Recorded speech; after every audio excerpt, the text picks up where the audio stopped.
kulanti wacan oo wanaagsan daawadayaal meel ka soo joogtaan halkan waa channelkeena YouTube-ka xoogta fanka maalin wanaagsan saaxiibayaal u diyaar garooba inaad daawataan muuqaaladeena maanta oo sabti ah 28 March 2020 maantana muuqaaladeena kuwa ugu xiisaha badan ayaan soo qaadan doonaa daawadayaal nin cadaan ah oo qabay ilhaan cumar ayaa si xun gabadha u garaacay daytana waa uu jirdilay muuqaale sawirro ayana helin warbaahintu waa muuqaalkeena dunida maanta aan wax badan aan ka eegi doono warbixintan sidee dhacdadan u dhacday gabadha asalhan ka soo jeeda Soomaaliya maxay isku qabteen ayadii waliba ninka qabay ee cadaanka liira teammate oo ay bil ka hor ay isku guursadeen wadankaasi Mareykanka waa maxay waxa keenay gacan ka hadalka waa sidee xaaladda ilhaan ee hadda maadaama jirdil xoogan u geysay ninkii cadaanka teammate ee qabay maxay ka yiraahdeen dadka reer Mareykan ee dhacdadani la kulmay ciwaanada waaweyn ee warbaahinta caalamka iyo sida uga hadalhayaan ayaan eegi doonaa gabadha asalhan ka soo jeeda Soomaaliya saameynta ay ku yeelatay muwaadiniinta Soomaaliyeed ee reer Mareykan badi waxaan soo qaadan doonaa dhacdooyinka waaweyn ee warbaahinta waxa ay ka qoreen dhacdadani iyo xaaladda ilhaan oo aan wax badan ka eegi doono inta badan channelkeena wuxuu saaxiib loo leeyahay ilhaan iyo waliba teamkeeda oo aan warbixino badan ka soo gudbinay inta aan gudagelin muuqaalkan iyo waliba dhacdaan bah waxaan ku xasuusanayaa halkan waa higa fanka subscribe inoo dhay gambalelkana taabo saaxiib waa gaag toddobaadkan ba waxaan si u hadlaynaa sheekada ilhaan iyo waliba xaaladeeda anaga wax badan ka eegnay ilhaan iyo waliba saaxiibkeeda ninka cadaanka ee hadda goortay teammate ninka cadaanka ee qabay ilhaan cumar asagoo ayaa cabsan ayaa la sheegay in si xun u garaacay gabadha muuqaalo ayana warbaahinta caalamka ka helanay sawirro muujinaya ilhaan oo xaaladeedu aad halis u ah gabadha asalhan ka soo jeeda Soomaaliya ayaa la sheegay in xaaladeedu tahay mid aad u halisa marka loo eego gacan ka hadalka iyo waliba khilaafka soo kala dhaxgalayada iyo waliba ninkeeda teammate taasoo keentay inuu garaaco team muuqaalo iyo waliba ciwaano waaweyn iyo warbaahinta caalamka ay soo qaadanayaan warbaahinta wadankaasi Mareykanka ayaa ciwaano ugu dhigay gabadhii aslahan ka soo jeeda Soomaaliya waa la garaacay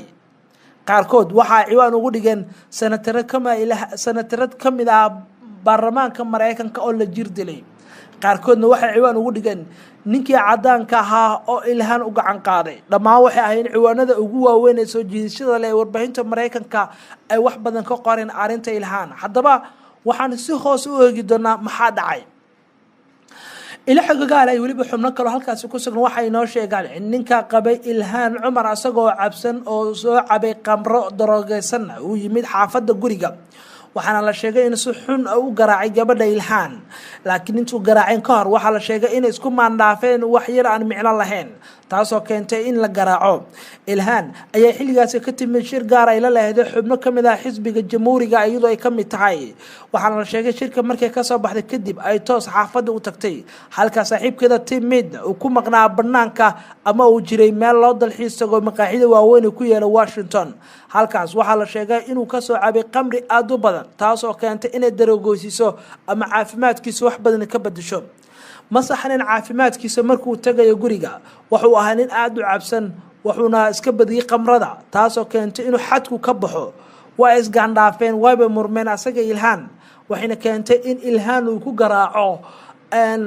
uu watay ama alwaax sida la sheegay uu helay uu gabadha ku garaacay asagoo garaacaya ayaa waxa u soo gurmaday qaar kamid ah dadka la deganaa hoteelka kuwaas oo isku dayay inay kala dhex galaan haseeshe teammate ayaa qaab awooda u adeegsaday waxaan wacnay booliiska halkaas waxa soo gaaray booliiska Mareykanka kadib waxay kala dhaxgalaritan team waa la qabtay ciidamada booliiska ayana su'aalo weydiinaya sanataradana waxa loo qaaday isbitaal ayuu yiri mid kamid ah dadkii deganaa hoteelka oo warbaahinta xogtaan siiyey teammate waa ninka qabay ilhaan cumar kaas oo toddobaad ka hor inay isguursadeen waxayna isguursadeen 12 Maarso 2020 oo xafladooda meerka ay ka dhacday Washington DC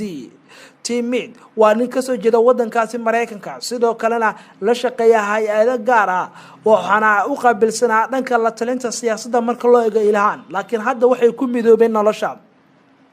ilhaan waxa la sheegayaa in markaas kadib laad haraanti dharbaaxsho iyo waliba alwaax ku garaacay gabadha ee keentay in ilhaan ay meer daboolanto halkan ay ku dhacdo wuxuuna qofkan hoteelka la deganaa uu sheegay in markii dambe ciidanka booliiska gaar ahaan gaadiidka gurmadka degdega oo yimid gabadhan loo qaaday isbitaal halkaana la dhigay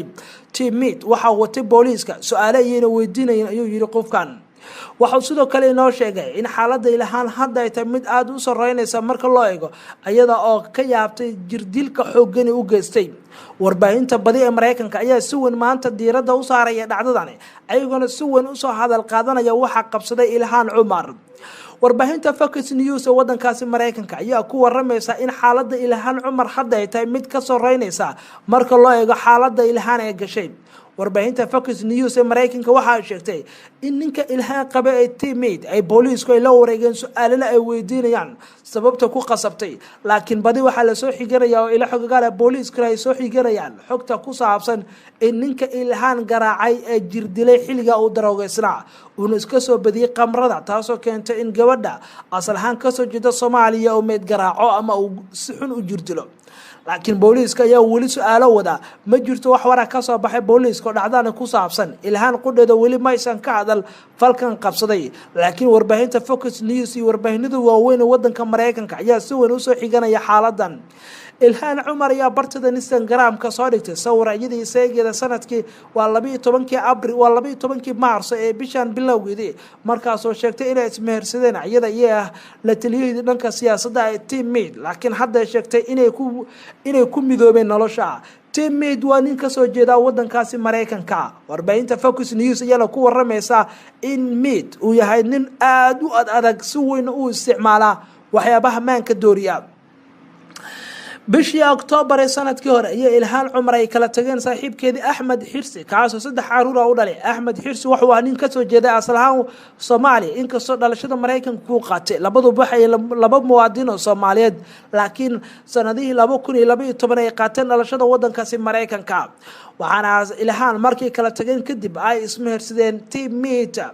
waxaana Mead hadda la sheegaya in su'aalo ay weydiinayeen booliiska sababo ay ku qasbeen xubnaha aqalka Congress-ka Mareykanka ilhaan ka wada tirsiin ayaa si weyn dhacdadan ula yaabay markii xogtani soo gaartay badise xubnaha Congress-ka ee ilhaan ay kula jireen ayaa dalbanaya in arrintan laga aamusin baaritaan dhab lagu sameeyo si waxa ku qasbay teammate inuu garaaco gabadhan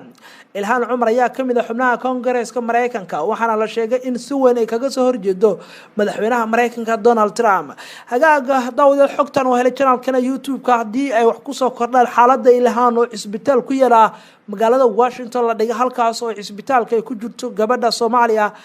asalaha Soomaaliga laakiin dhalashada Mareykanka qaadatay lagu daabeynayo sidoo kale booliiska Mareykanka ayagana teammate iyo su'aalo weydiinayaan oo ku saabsan dhacdana waxa dhacay iyo sababta ku qasabtay laakiin si guud markaan u eegno sharci ahaan Mareykanka waa ka mamnuuc in qamrada si weyn loo cabo qofka darooga ahaan ay isticmaalaan taasoo keenaysa in xaaska teammate وحاسك إلهان عمر إن كذا تيم مثل يرادو إنه عواقب حن وجه أما أن وقت دار حبسي الله درو صوابته الشرعي أمريكان كأيا لقيا إن بدي وحيابها دراجس كا يسن استعمالي كن دتك سياسيين تأه يولي حبناها كلا دلك مدحض كا تيميد واحو هاي لطليها دنك سياسة إلهان عمر سيدو كل واحد ولا شقيا هاي أدوا وين أمريكان كأقابل سدنك لطلينتا سياسيين تا taas oo keeni karta in teammate uu wajaho caqabado waaweyn oo ku saabsan kow in shaqadiisu waayo laba in ganaxyo waaweyn ama booliisku ay ganax dul dhigaan taas oo keeni karta in cawaaqib xun uu wajaho teammate ninka qabay ilhaan waxa saniga xasuusina sheekadan wixii ku soo kordha xaaladda ilhaan cumar iyo waliba wixii ayna ku soo kordha muuqaaladan iyo warbixinadan dambe iyo saaxiibal ku daawo doontaan ilhaan waxa ay ku jirtaa isbitaalka dadka Soomaaliyeed ee ku nool gobolka Minnesota meesha laga soo dartinay aad ay ula yaabiyeen dhacdadani iyo waliba waxa qabsaday gabadhooda aslahan ka soo jeeda Soomaaliya waxaan ka xasuusnaa sheekada wixii ku soo kordha muuqaaladana dambe iyo saaxiib ku daawan doonta iyo xaaladda ilhaanba saaxiib maanta sabti aan halkaas aan ku soo gabagabeynay xasuusnaa daawada halkan waa hoyga fanka subscribe inoo dhagan baleelkana taabo si ay kugu soo dhacaan muuqaalada sheekooyinka xiisaha badan ee halkan aan ku baahino muuqaalka mid la mid inta ku kulmi doonaan waa hoyga fanka idin nabadgeliyo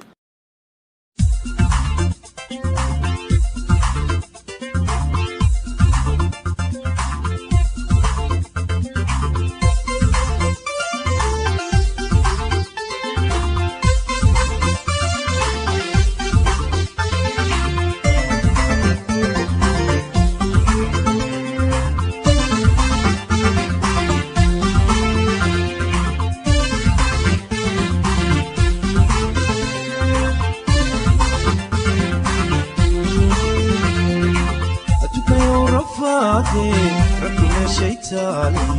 إرها دحجوبو دربي ما هيسا أتبيو رفادي ركن الشيطان إرها دحجوبو دربي ما هيسا ركستيو وبدأ يورنتي ركستيو وبدأ يورنتي أتبيو رفادي ركن الشيطان إرها دحجوبو دربي ما هيسا أتبيو رفادي ركن الشيطان إرها دحجوبو دربي ما هيسا ركستيو وبدأ يورنتي ركستيو وبدأ يورنتي راليادي في عيني نفتتي أروني ويونك كالري حكبان الراجا حكبان الراجا راليادي في عيني نفتتي أروني ويونك كالري حكبان الراجا حكبان الراجا